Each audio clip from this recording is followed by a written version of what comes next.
그래, 그럼 큐티에 국회에 온 여러분들을 환영하고 축복합니다.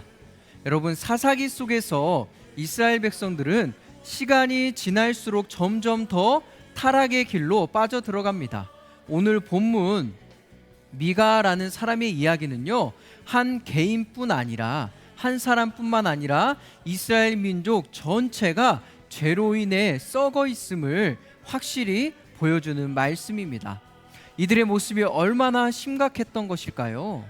함께 기도하고 말씀 속으로 들어가 보도록 하겠습니다. 사랑의 하나님, 오늘도 하나님의 말씀을 묵상합니다.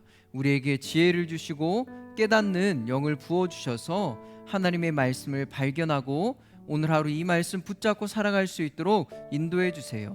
예수님의 이름으로 기도합니다. 이 시간 목사님과 함께 본문 말씀을 읽어봅시다. 에브라임 산간지대에 미가라는 사람이 있었습니다. 그가 자기 어머니에게 말했습니다. 어머니가 은 1100세겔을 잃어버리셨을 때 그 일 때문에 저주하시는 말씀을 제가 들은 적이 있습니다. 보십시오, 그 은을 제가 갖고 있습니다. 제가 그것을 가져갔습니다. 그의 어머니가 말했습니다. 내 아들아, 내가 여호와께 복을 받을 것이다. 그가 은 1100세겔을 자기 어머니에게 돌려주자 그의 어머니가 말했습니다. 내가 내 아들을 위해 내 손으로 그 은을 온전히 여호와께 드려 조각한 신상과 녹여 만든 신상을 만들려고 했다. 그러니 이제 내가 이것을 너에게 돌려주겠다. 그래서 미가는 그 은을 자기 어머니에게 돌려주었습니다. 그의 어머니는 은 200세겔을 가져다가 은 세공업자에게 줘 그가 그것으로 조각한 신상과 녹여 만든 신상을 만들게 했습니다. 그것들이 미가의 집에 있었습니다. 이 사람 미가에게는 신당이 있었습니다. 그는 에봇과 드라빔을 만들었으며 그의 아들 가운데 하나를 제사장으로 세웠습니다. 그 시절 이스라엘에는 왕이 없었기에 모두가 자기 보기에 옳다고 생각하는 대로 행동했습니다. 유다의 베들레헴 출신인 한 젊은이가 있었으니 그는 유다 지파로부터 온 사람이었습니다. 그는 레위 사람이었으며 그곳에 살고 있었습니다. 그 사람은 살 곳을 찾아서 그 성읍 곧 유다의 베들레헴을 떠났습니다. 그는 가는 길에 에브라임 산간지대에 있는 미가의 집에 들렀습니다. 미가가 그에게 말했습니다. 당신은 어디 출신입니까? 그가 미가에게 말했습니다. 저는 유다의 베들레헴에서 온 레위 사람입니다. 제가 살아갈 곳을 찾아가고 있습니다. 그러자 미가가 그에게 말했습니다. 저와 함께 살면서 제 아버지가 되주시고 제사장도 되주십시오. 제가 당신에게 해마다 은 10세겔과 옷 한 벌과 먹을 양식을 주겠습니다. 그러자 레위 사람은 그곳으로 갔습니다. 그래서 그 레위 사람은 그와 함께 살기로 결심했습니다. 그 청년은 미가에게 있어 아들 가운데 하나처럼 여겨졌습니다. 미가는 그 레위 사람을 거룩하게 구별해 세웠습니다. 그래서 그 청년은 미가의 제사장으로 그 집에 있게 됐습니다. 그러고 나서 미가는 말했습니다. 레위 사람이 내 제사장이 됐으니 이제 여호와께서 내게 잘해 주실 것이다. 오늘 말씀의 등장인물은 미가와 그의 어머니입니다. 여러분, 미가의 이름은 뜻은 여호와 같은 이가 누구냐라는 아주 좋은 뜻을 지녔습니다. 하지만 그는 이름값을 못하는 삶을 살았습니다. 어머니의 돈을 훔친 자가 바로 미가였지요. 미가의 어머니는 돈을 훔친 자를 저주하였지만 그게 자기 아들인 것을 알고 그 저주를 되돌리기 위해 얼른 이렇게 말합니다. 내 아들아, 너가 여호와께 복을 받을 것이다. 그러면서 아들에게 저주가 돌아가는 것을 막기 위해 돌려받은 돈을 여호와께 온전히 드리려 했다라고 말했지만 실제적으로 아들에게 주었고 그 준 돈도 200세겔에 불과했죠.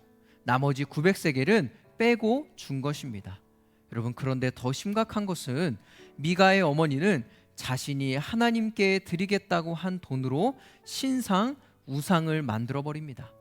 또한 이미 미가의 집에는 신상이 있었고 에봇과 드라빔을 두었습니다. 여러분, 즉 우상 컬렉션을 소장하고 있었던 것이죠.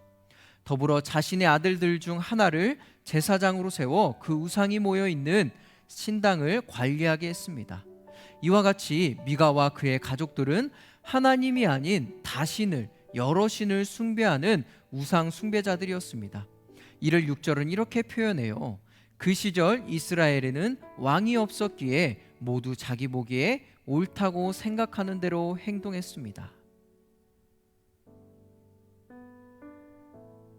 후에 한 젊은이가 등장합니다. 그는 유다 지파로부터 온 사람이며 레위 사람이었습니다. 미가는 그를 자기 집의 제사장으로 삼지요. 그런데 여러분, 여기에는 몇 가지 문제가 있어요. 첫 번째, 제사장은 레위 지파 사람들 중에 오직 아론의 후손들만 될 수 있는데 미가는 이러한 사실을 확인하지 않고 그를 제사장을 삼았습니다. 실제로 이 젊은이는요, 레위 지파의 사람이지만 아론의 후손은 아니었지요. 두 번째, 제사장직은 오직 제사장들만이 줄 수 있습니다. 다시 말해 미가에게는요, 제사장직을 줄 권한이 없다는 것이죠. 미가의 제안을 받아들인 젊은이에게도 여러분 문제가 있습니다. 그가 미가의 집에 제사장이 되면 우상을 섬기는 집안에서 그 우상을 관리하고 섬겨야 했습니다. 하나님의 율법을 알고 있다면 절대 받아들일 수 없습니다. 즉, 이 모든 것이 자기 보기에 옳은 대로 행한 결과인 것입니다. 사랑하는 친구들, 미가와 그의 가족들은 스스로 우상을 만들었습니다. 이처럼 나에게도 내가 만든 우상이 있지는 않은가요? 하나님보다 더 믿고 사랑하는 내가 만든 신인 있다면 어떤 것이 있나요?